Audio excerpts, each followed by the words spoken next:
Assalamualaikum warahmatullahi wabarakatuh. Hai semuanya, bagaimana kabar kalian hari ini? Semoga selalu sehat ya.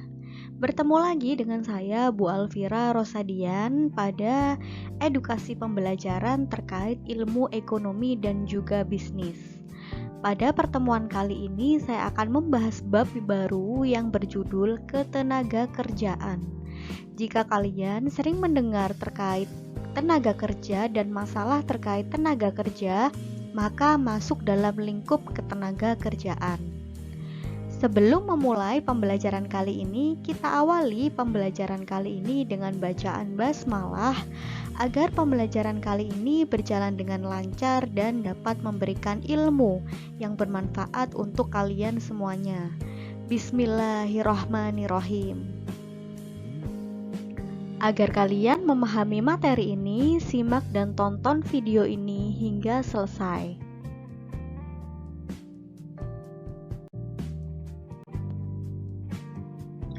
Kita awali dengan memahami konsep dari ketenaga kerjaan.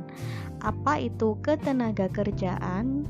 Ketenaga kerjaan adalah segala hal yang berhubungan dengan tenaga kerja pada waktu sebelum, selama, dan sesudah masa kerja tersebut. Sedangkan tenaga kerja itu adalah setiap orang yang mampu melakukan pekerjaan guna menghasilkan barang ataupun jasa, baik untuk memenuhi kebutuhan sendiri maupun untuk kebutuhan masyarakat. Menurut Undang-Undang Nomor 13 Tahun 2003 tentang Ketenaga Kerjaan.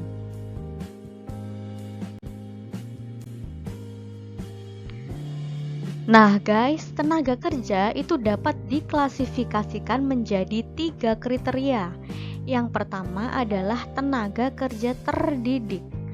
Tenaga kerja terdidik ini adalah seseorang yang memiliki keahlian ataupun pengetahuan di bidang tertentu. Keahlian dan pengetahuan tersebut didapatkan melalui pendidikan formal.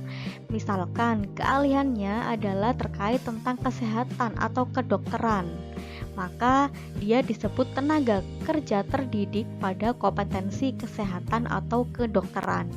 Berbeda dengan guru, dokter dan guru juga mempunyai keahlian atau pengetahuan yang berbeda.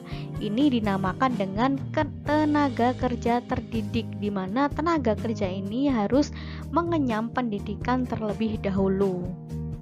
Kemudian yang kedua yaitu tenaga kerja terlatih.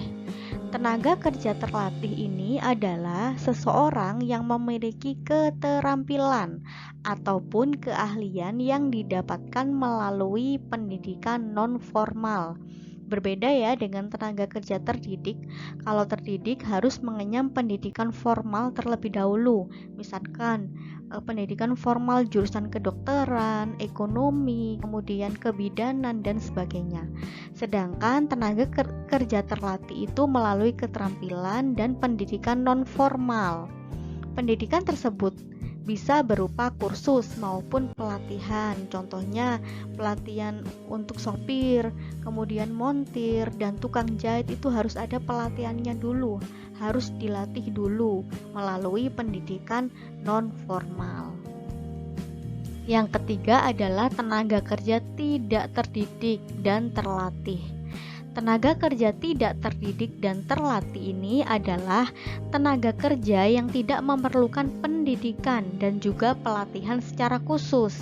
Kemampuan tenaga kerja pada sekelompok ini didasarkan pada kebiasaannya ya, dan pekerjaan yang tidak menuntut keahlian atau keterampilan atau target tertentu. Contohnya misalkan buruh cuci, kuli bangunan itu kan tidak terdidik dan juga tidak terlatih. Jadi tergantung dari kebiasaannya. Kebiasaannya dia biasa mencuci, makanya dia membuka usaha laundry atau buruh cuci misalkan. Itu dinamakan dengan tenaga kerja tidak terdidik maupun terlatih.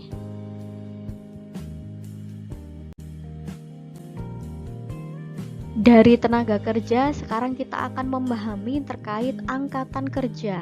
Apa itu angkatan kerja? Nah, angkatan kerja ini adalah seluruh penduduk usia kerja atau usia produktif yang sedang bekerja maupun yang sedang mencari pekerjaan atau menganggur.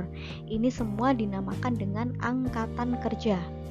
Penduduk yang termasuk angkatan kerja ini adalah penduduk usia kerja atau usia produktif 15 tahun ke atas yang bekerja atau punya pekerjaan sementara tidak bekerja dan juga pengangguran. Penduduk yang termasuk bukan angkatan kerja adalah penduduk usia yang masih sekolah misalkan, kemudian mengurus rumah tangga atau ibu rumah tangga, atau melaksanakan kegiatan lainnya selain kegiatan pribadi. Itu dinamakan dengan angkatan kerja.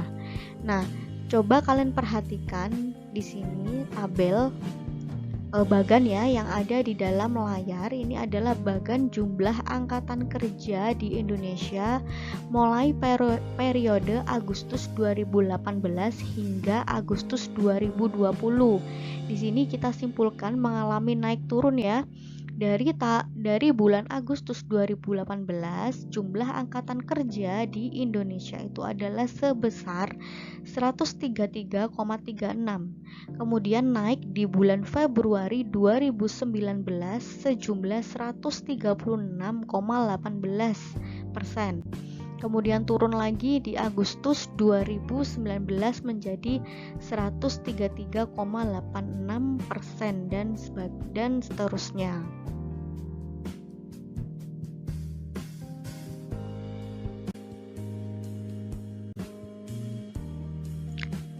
Dari tenaga kerja, angkatan kerja sekarang adalah pada kesempatan kerja. Apa itu kesempatan kerja? Kesempatan kerja ini dapat diartikan sebagai permintaan atas tenaga kerja. Permintaan tenaga kerja adalah prinsip ekonomi yang berasal dari permintaan untuk output perusahaan. Nah, jika permintaan terhadap output barang dan jasa perusahaan itu meningkat, maka perusahaan itu akan membutuhkan lebih banyak tenaga kerja, sehingga akan memperkerjakan lebih banyak tenaga kerja dan sebaliknya. Ini dinamakan dengan kesempatan kerja. Nah, dampaknya jika sebaliknya, misalkan jika permintaan terhadap output barang dan jasa itu menurun, perusahaan akan mengurangi jumlah tenaga kerjanya. Maka dampaknya adalah perusahaan akan melakukan pemutusan hubungan kerja atau PHK. Nah, inilah yang menjadi permasalahan individu juga di suatu negara.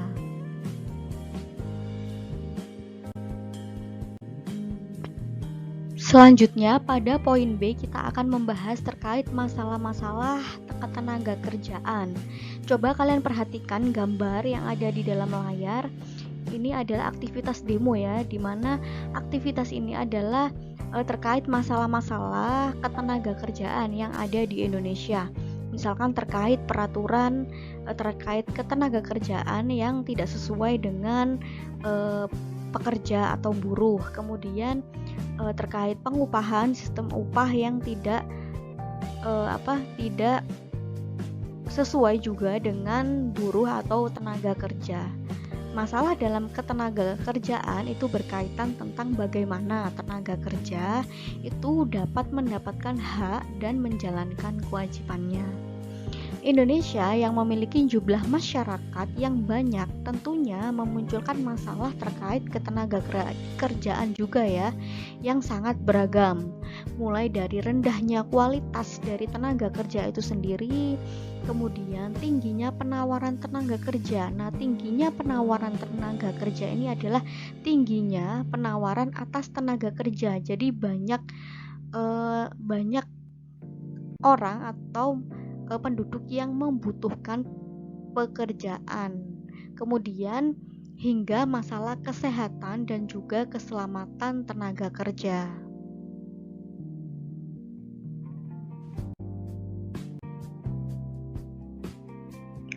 Agar kalian lebih memahami materi ini, coba kerjakan tugas yang ada di dalam layar.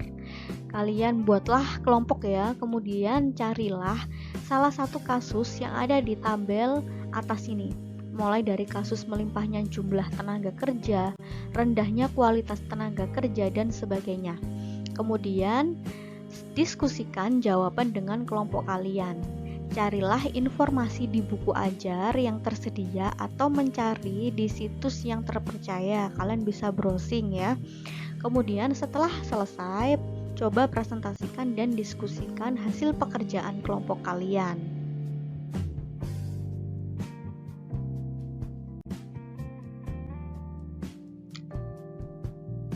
Itu dia sekilas yang bisa saya sampaikan terkait teori ketenagakerjaan.